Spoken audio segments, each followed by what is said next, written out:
ताकीद अब हो रही है कि सदर पाकिस्तान जो हैं वो ऑर्डिनेंसेस जारी करते हैं। हाँ बिल्कुल राइट। असल में लोगों अगर आप स्टेटिस्टिक्स देखें तो आपको ताज्जुब होगा कि इस दौर के अंदर जितने ऑर्डिनेंसेस निकले इससे तिगने चौगने 5 गुना ऑर्डिनेंसेस निकल चुके हैं। मगर आपसे एक उम्मीद थी लोगों की कि जो सदर का रोल होता है वो एक आर्बिट्रेशन का रोल भी हो सकता है, वो एक रिकन्सिलिएशन का रोल भी हो सकता है। मैं सियासी रोल पकड़ना ही नहीं चाहता।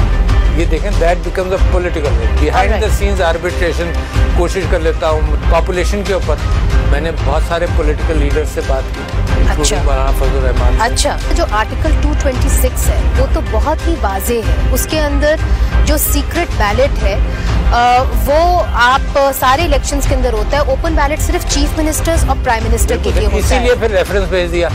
अच्छा, रेफरेंस किस लिए भेजा कि भाई कोशिश कर लो। मगर मुझे अफसोस इस बात का हुआ कि एक अच्छा काम, और फिर ये कि जी इसके ऊपर बहस नहीं हो रही। अच्छा, बहस कहाँ करेंगे भाई? टीवी पर कर रहे हो, पार्लियामेंट में कर लो, कम्युनिकेट कर लो। क्या करे हुकूमत, क्या करे? पैर पड़े जाकर के भाई बहस कर लो इसको। सदर साहब, कानूनदान ये भी कहते हैं कि सुप्रीम कोर्ट की राय लेके एक लेजिस्लेशन बनाई जाएगी। आपकी राय और सुप्रीम कोर्ट की अगर मिल जाएगी तो बहुत अच्छा होगा। नहीं सर, ये मेरी राय नहीं है, ये कानूनदान लिखते रहे हैं अखबारों में इसके ऊपर। कहा है तो सुप्रीम कोर्ट एक दिन में फैसला कर देगा। यही राय तो ली गई है ना। After this judgement came out, क्या आप समझते हैं कि शायद वो रेफरेंस सही नहीं था? मैं नहीं समझता। I had two options. इतनी मरतबा मैं कह चुका हूँ and I wish I could have gone before the court but I can't go. आपने रीअपॉइंट किया प्रोसिक्यूटर जनरल नैब को, सैयद असगर हैदर को, और एक इंडेफिनिट पीरियड के लिए कर दिया। हालांकि नैब का एक लॉ है और नैब के लॉ के मुताबिक सेक्शन 8A(3) के तहत आप इसको 3 साल से ज्यादा आप एक्सटेंड नहीं कर सकते। जब ही तो ये ऑर्डिनेंस निकाला है ना, उसी को तो चेंज करने के लिए ऑर्डिनेंस निकाला है। लॉ के तहत थोड़ी निकाला है ऑर्डिनेंस, उस लॉ को चेंज करने के लिए ऑर्डिनेंस निकाला है। पाकिस्तान का आईन ये कहता है कि प्राइम मिनिस्टर जो ऑर्डिनेंस मेरे पास भेजेंगे, है ना, वो मैं उसको अगर नहीं पास करूंगा तो एक मरतबा भेजेंगे, दूसरी मरतबा वो ऑटोमेटिकली निकल जाएगा। अस्सलाम वालेकुम, मैं हूं मुनीज़े जहांगीर और नाजरीन, आप स्पॉटलाइट का दूसरा हिस्सा देख रहे हैं जनाब सदर डॉक्टर आरिफ अलवी के साथ। बहुत बहुत शुक्रिया डॉक्टर साहब again for giving up all of this time, because ये pleasure to talk to you. सारी बहस सब साथ। अच्छा, अब बहस से निकल के मैं आपसे रिकन्सिलिएशन के बारे में बात करना चाहती हूँ, क्योंकि बहुत सारे अपोजिशन में लोग भी ये कहते हैं कि जी डॉक्टर आरिफ अलवी सदर साहब एक ऐसी पर्सनैलिटी हैं जिनसे we are comfortable talking to, हम उनसे बात कर सकते हैं। एक इमेज है, गलत है या सही है, मगर वजीर आजम इमरान खान के बारे में है कि जी वो अपोजिशन से बात करना पसंद नहीं करते, वो उनको साथ लेके जाना पसंद नहीं करते। आपके दोस्त हैं, आप उनके बड़े करीब हैं, आप उनकी सदर हैं PTI के। आप उनको कभी कोई राय नहीं देते अपनी, या कोई एडवाइस नहीं देते? नहीं, मैं आपसे एक बात कहूँ। इमरान खान साहब को मैंने करप्ट एलिमेंट से कॉम्प्रोमाइज़ करने में बड़ा ज़िद्दी पाया। He is not ready. मैं असेंबली की आपको मिसाल देता हूँ कि जब हम असेंबली में साथ थे 2013 से 18 तक, देयर वर मेनी ओकेजन्स जब मैं किसी कर्टसी में महसूस करता था कि यार इनसे मिल लिया जाए कुछ लोगों से, and he would tell me doctor साहब डोंट आस्क मी, मेरे लिए बड़ा मुश्किल है ये करना। तो उसकी पर्सनालिटी है। अच्छा, ये स्ट्रॉन्ग पर्सनालिटीज़ जो होती हैं ना, यही एक मूवमेंट बनाती हैं, एक कन्विक्शन के साथ, non compromising in certain areas. तो उनका इन मामलात के अंदर I found him very pleasantly and surprisingly अच्छे मानों में स्टबर्न। मगर क्या आप ये कह रहे हैं कि ऑपोजिशन में सारे लोग करप्ट हैं और पाकिस्तान तरीके इंसाफ में सब साफ हैं? असल में जो कैफियत पैदा हुई, मैं आपसे ये कह रहा था कि आप बहुत सारी किताबें इसमें रेफरेंस कर सकता हूँ, why nations fail, Jared Diamond की अपहीवल। इन किताबों से अगर इंसानों की तारीख आप देखें, सियासी तारीख देखें, तो एक एलिटिज्म रहा है सारे माशरों में। एक्सप्लॉइटर्स कह लीजिए, प्रिंसेस, काउंट्स, द चर्च उनके साथ मिलकर, एंड द फ्यूडल्स, ये और फौजी जनता म्यांमार में देखिए क्या हो रहा है। मैंने आपसे कहा ना कि princes feudals they were running the show with their own militias, है ना। ये और फ्यूडल्स मिलकर इंग्लैंड के अंदर 300 साल लगे after the Magna carta and the glorious revolution. इनका मुकाबला करते करते जो अंग्रेजों की जमहूरियत है, ब्रिटिश जमहूरियत, वो यहाँ पर अब आई है ना। इसी तरह से फ्रांस में बड़ा टाइम लगा। तो हमारे यहाँ जो बैटल है एलिटिज्म के साथ, मैं ऑपोजिशन को नहीं कह रहा, मैं तो उन करप्ट और एलिटिज्म को कह रहा हूँ जो पाकिस्तान के कवानीन के अंदर या उनकी इम्प्लीमेंटेशन के अंदर नजर आ जाते हैं। तो ये बैटल तो अभी शुरू हुई है एंड यू विल फाइंड कि ये बैटल लंबी है। अच्छा, इसमें जिनको अब फायदा होना चाहिए नॉन एलिटिस्ट अप्रोच के साथ, इंसाफ की अप्रोच, मेरिट की अप्रोच के साथ जिनको फायदा होना चाहिए, वो जरा सा टाइम लगाते हैं टू यूनाइट अगेंस्ट इट। तो ये बैटल है लंबी, मगर मैं कॉम्प्रोमाइजिंग रोल कोई करना नहीं चाहता हूँ। नंबर 1, करना ही नहीं चाहता हूँ कोई कॉम्प्रोमाइज हो, नो कॉम्प्रोमाइज। अलबत्ता for the efficiency of the government मैं कोशिश करता रहता हूँ, जैसे आपने जिक्र किया था कि कभी मैं पार्लियामेंट में भी जाकर कोशिश करता रहा, बट आई डोंट थिंक कि compromise on the corruption of Pakistan, miscarriage of justice, इन चीज़ों में कोई इम्कान नहीं है। तो ये जो पॉलिटिकल लीडरशिप है that remains with mister Imran Khan, who is a fantastic leader. सदर साहब, मुझे ये बताइए कि पाकिस्तान को बने हुए 70 साल से अब ज़्यादा हो गए हैं। आपने एलिटिज्म की बात की, आपने अकाउंटेबिलिटी की बात की, आपने करप्शन की बात की। क्या वजह है कि आज तक हम पाकिस्तान की पार्लियामेंट के अंदर डिफेंस बजट डिस्कस ही नहीं कर सकते? उस पर कदगन है, उस पर बात ही नहीं हो सकती। आइन के अंदर मौजूद है जी, आइन के अंदर मौजूद है।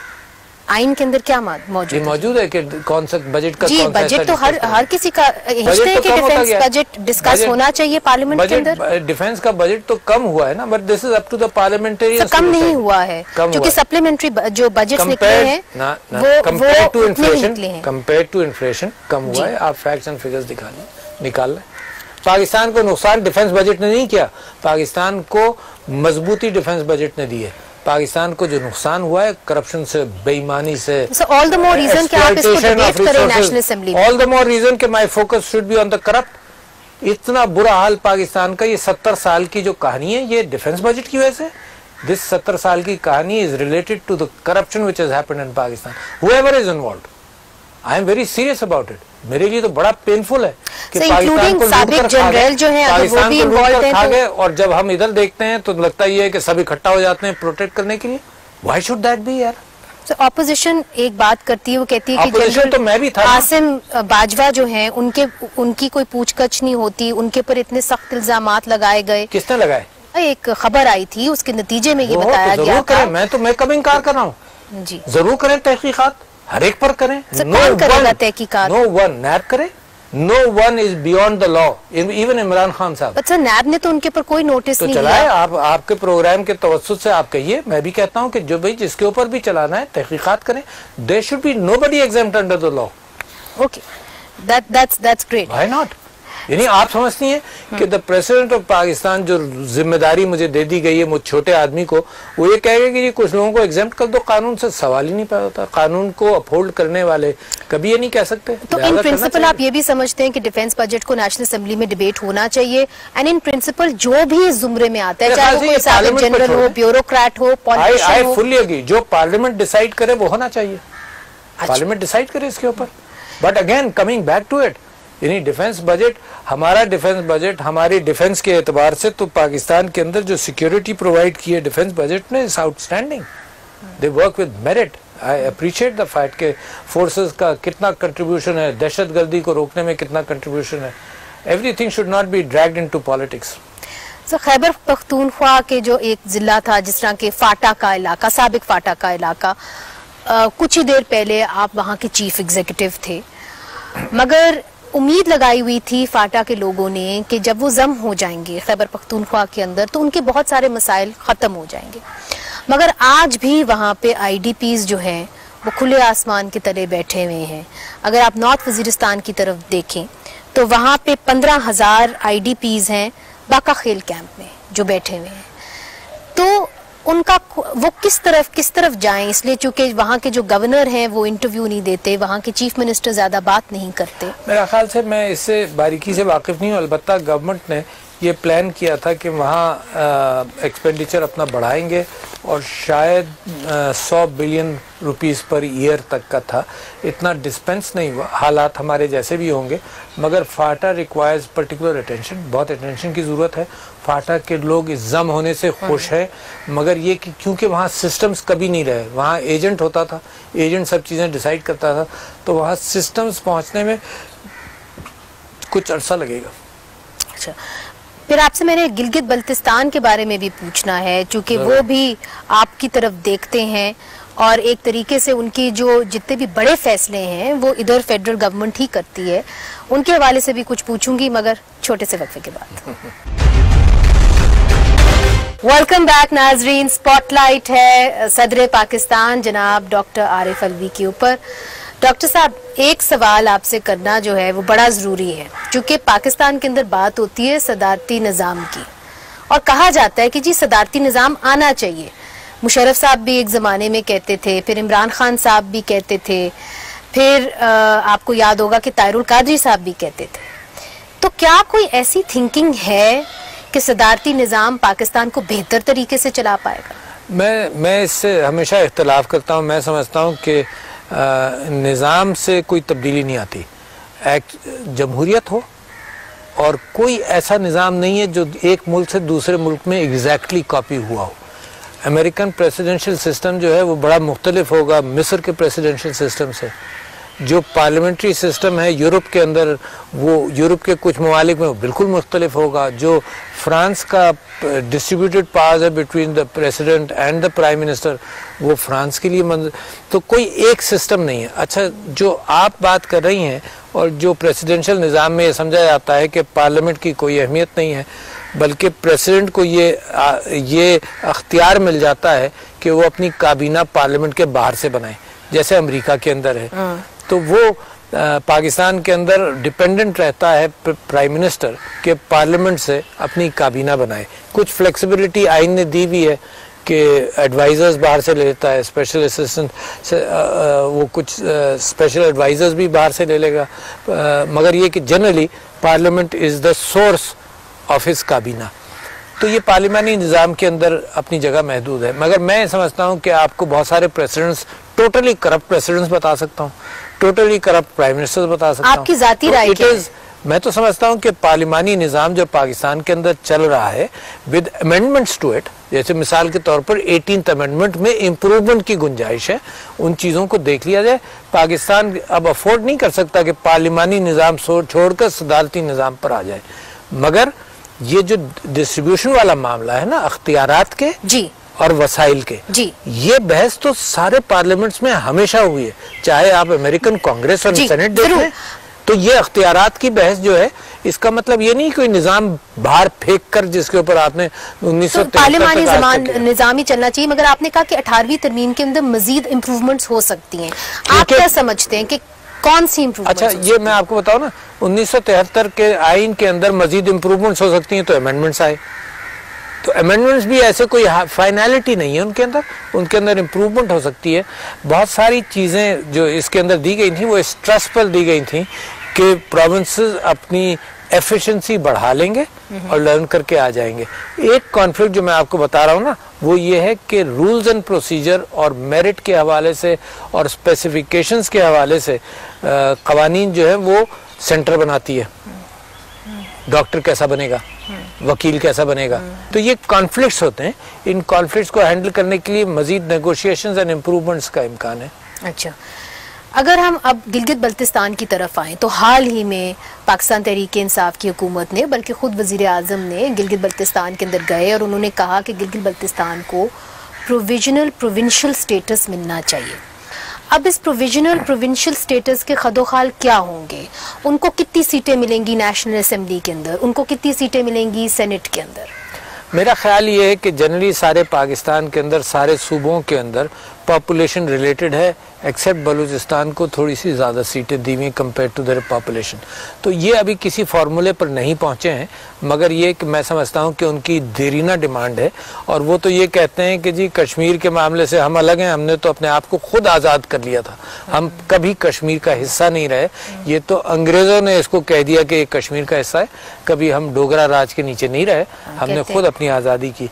और बड़ा ही अच्छा एरिया है जहाँ पर मेरे ख्याल से टूरिज्म, मिनरल्स और इन चीजों के एतबार से बहुत प्रॉस्पेरिटी का इम्कान भी है। इसके पर मैंने आपसे पूछना है, बिकॉज वाकई में आप सही कह रहे हैं कि टूरिज्म पे वहाँ पे बहुत सारी अपॉर्चुनिटीज हैं, मगर वो ये कहते हैं कि जी मुशावरत के साथ ये मामला आगे नहीं बढ़ रहे, ये अमल आगे नहीं बढ़ रहा। कौन कह रहे हैं? क्योंकि अभी वहाँ पार्लियामेंट नया इलेक्ट हुआ है जी, है ना, वो उसकी नेगोशिएशंस चल भी रही हैं। मेरे साथ भी गुफ्तगू हुई थी, मैं अभी गया भी था, तो चीफ मिनिस्टर साहब की और काबीना के साथ भी मेरी गुफ्तगू हुई। कुछ बहुत सारे इश्यूज थे। तो गिलगित एयरपोर्ट के हवाले से था कि वहाँ बड़े एयरक्राफ्ट लैंड होने के लिए तो कोई एक नई जगह भी आइडेंटिफाई की है। सिविल एविएशन वालों को भी मैं साथ ले गया था कि कोई फैसला कर लें तो फिर प्राइम मिनिस्टर की काबीना के सामने वो बात रखी जाए। तो वहाँ पर बेइंतहा अच्छे प्रॉस्पेक्ट्स हैं। जैसे मैंने आपसे कहा, टूरिज्म, मिनरल डेवलपमेंट, ये आउटस्टैंडिंग एबिलिटी है कि वहाँ पर मामला अच्छे हों। पाकिस्तान का सबसे ज़्यादा, और आपको ताज्जुब होगा, 15 लाख की उनकी आबादी है, 11 लाख के करीब होती हैं, 4 लाख बाकी इधर उधर मजदूरी भी कर रहे होते हैं।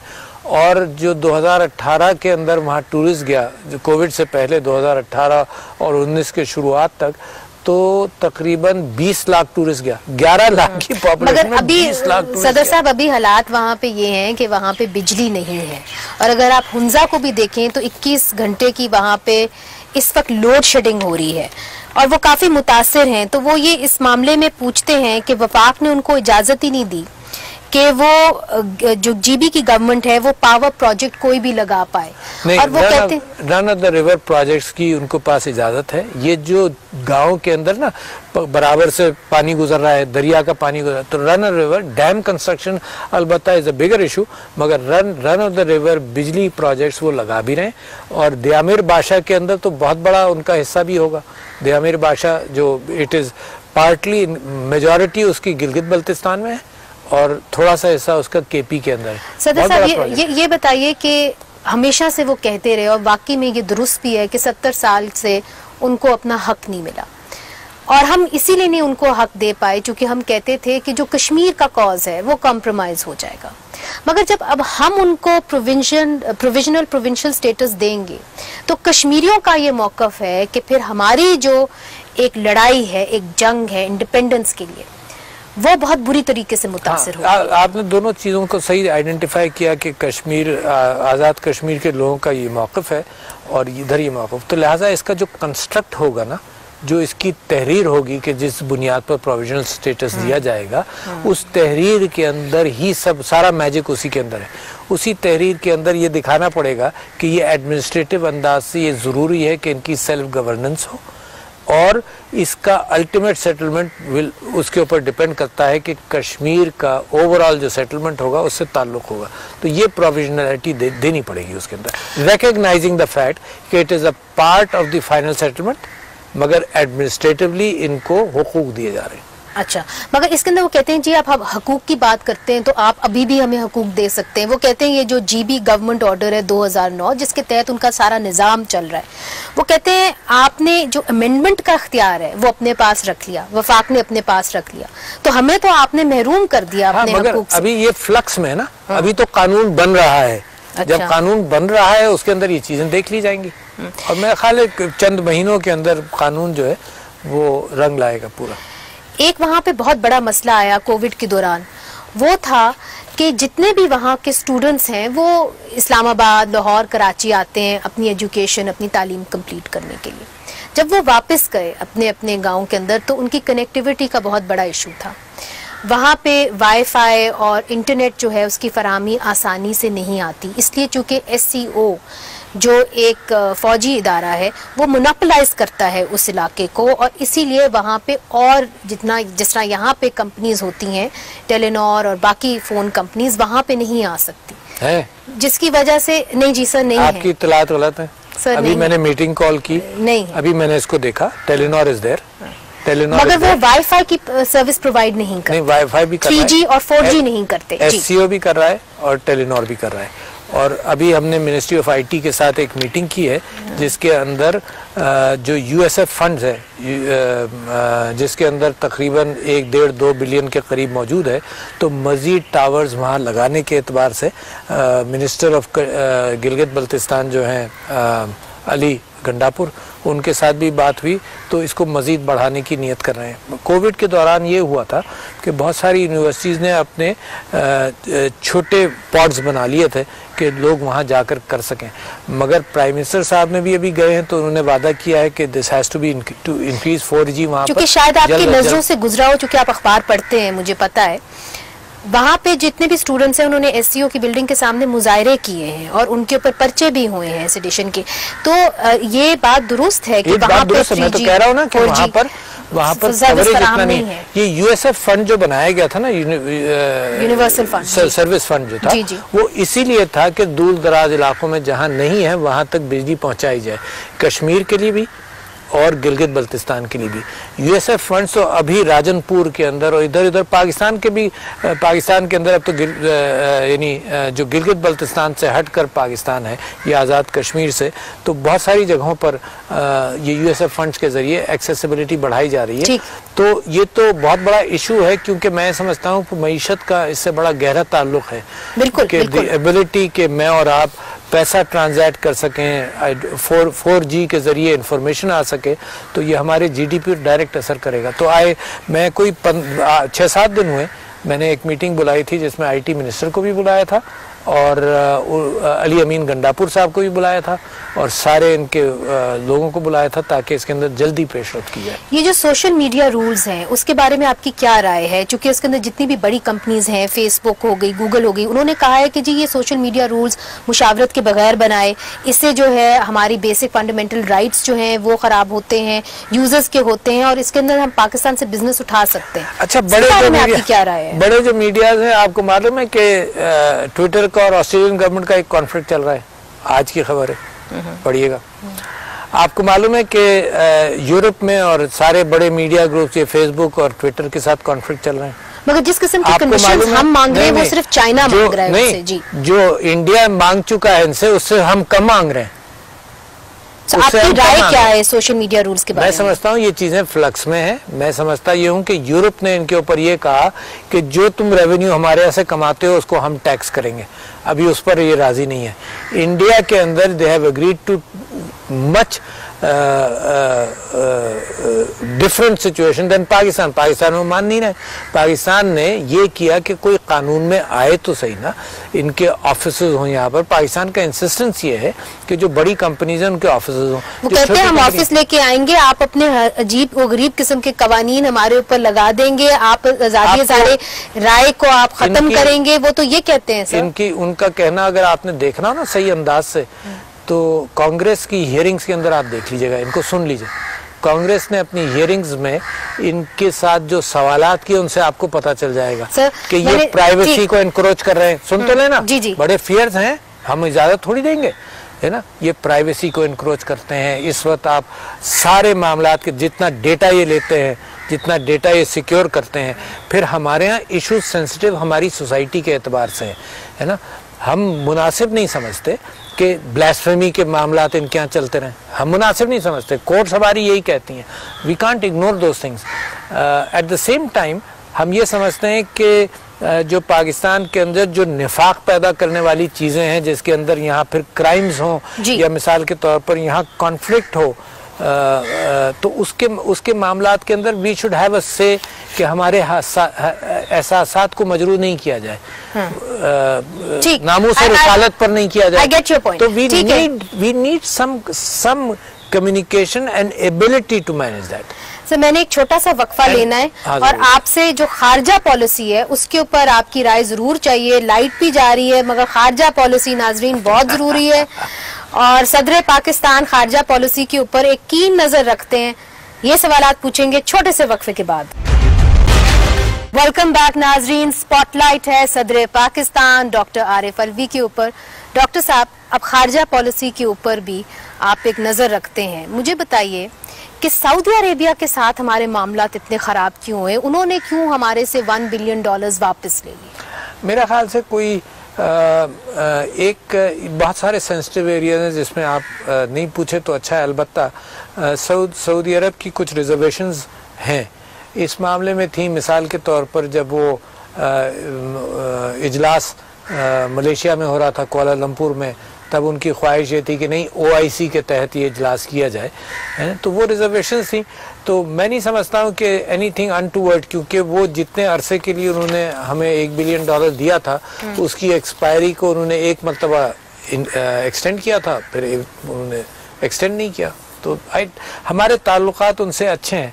आई बिलीव के ऊंच नीच कोई ऐसी मुझे नज़र नहीं आई, सिवाय इसके कि जो मैं तो सब बुनियादी तौर पर ये समझता हूँ कि पाकिस्तान को अगर पैसों की ज़रूरत ना हो तो पाकिस्तान की सारी पॉलिसीज़ पर हम अगर अपने आप को स्टेबल कर लें, we don't go out except for international loans which we may need, except for the fact कि the US गवर्नमेंट खुद भी लोन्स के नीचे रहती है ना, और एक्सेप्ट हर गवर्नमेंट लोन्स के साथ चलती है, तो उस हद तक तो सही है। मगर ज्यादा डेस्परेशन से हमें निकलना पड़ेगा अपनी मईशत बेहतर करके। तो हमारी फॉरेन पॉलिसी के अंदर बेहतर मईशत से हमारी सारी पॉलिसीज बेहतर हो जाएंगी, including Kashmir, including the cloud in the world, हर चीज से बेहतर। मगर देखिए इस वक्त UAE के जो लोग हैं, UAE की जो इस वक्त अरब्स हैं, गल्फ अरब्स, वो भी हमसे नाराज हैं। हाल ही में वो ये तिलोर का शिकार करने आए। अक्सर वो तिलोर का शिकार करते हैं, फिर इस्लामाबाद आके यहाँ पे अशराफिया से मिलते हैं और वापस चले जाते हैं। पिछले 5-6 साल के अंदर मैंने ये नहीं देखा कि वो इस्लामाबाद आकर अशराफिया से मगर इस बार वो नहीं आए। नहीं, तो पिछले 5-6 साल में नहीं आए। अच्छा, मगर तिलोर का शिकार में वो बाकायदा करते हैं और उनको स्पेशल परमिट्स भी हर गवर्नमेंट देती रही है। तो सवाल ये है कि फिर UAE के अरब्स भी हमारे से नाराज हैं, इसकी क्या वजह? नाराज नहीं, आई डोंट थिंक सो। मैं हमारे वर्कर्स वहाँ पर हैं, हमारे वर्कर्स सऊदी अरब में हैं, क्या नाराजगी है? यानी हमारी सारी पॉलिसीज के एतबार से ये जो कोविड के अंदर रिस्ट्रिक्शंस आई तो ये सबके साथ आई, कुछ हमारे साथ आई, कुछ नहीं आई, कुछ दूसरों के साथ आई। मेरा नहीं ख्याल है कि कोई नाराजगी है। मगर इन द फ्यूचर मैं आपसे ये कह रहा हूँ कि ये सारी चीज़ें मईशत के साथ रिलेटेड होंगी, नंबर 1।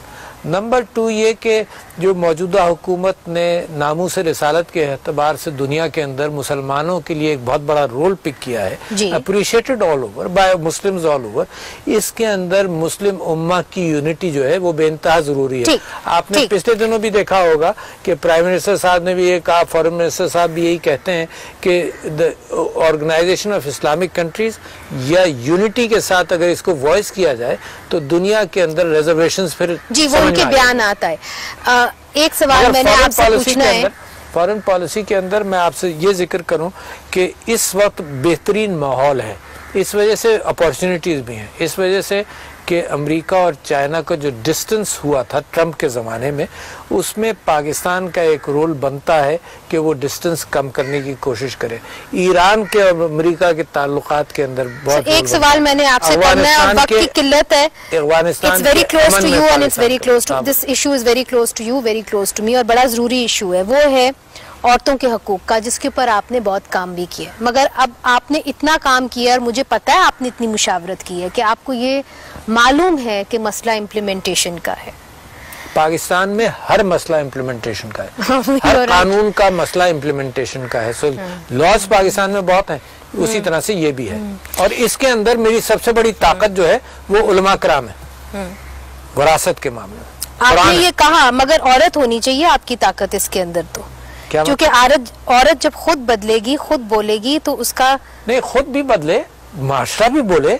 ये जो माशरा, अगर आप समझती हैं कि औरत को सिक्योरिटी नहीं प्रोवाइड करता, रात को वो 12 बजे निकल जाए, वो माशरा भी बोले। ये थोड़ी है कि औरत का सिर्फ जिम्मेदारी है, मेरी जिम्मेदारी है, मैं औरत नहीं हूँ। मैं आपसे एक सवाल करती हूँ। मैरिज रिस्ट्रेंट एक्ट, जो औरत की जो उम्र है, शादी की उम्र 18 साल की उम्र पे तयन करता है, क्योंकि इस वक्त सिंध के अंदर 18 है, खैबर पख्तूनख्वा में 16, पंजाब में 16 और बलूचिस्तान में 16। अगर आप इसको ले आते हैं 18 साल की उम्र में औरत की एज को, तो फिर जो चाइल्ड मैरिजेज हैं वो भी खत्म हो जाती है। मगर उस एक्ट को आपने काउंसिल ऑफ इस्लामिक आइडियोलॉजी में भेजा हुआ है। क्यों? क्यों?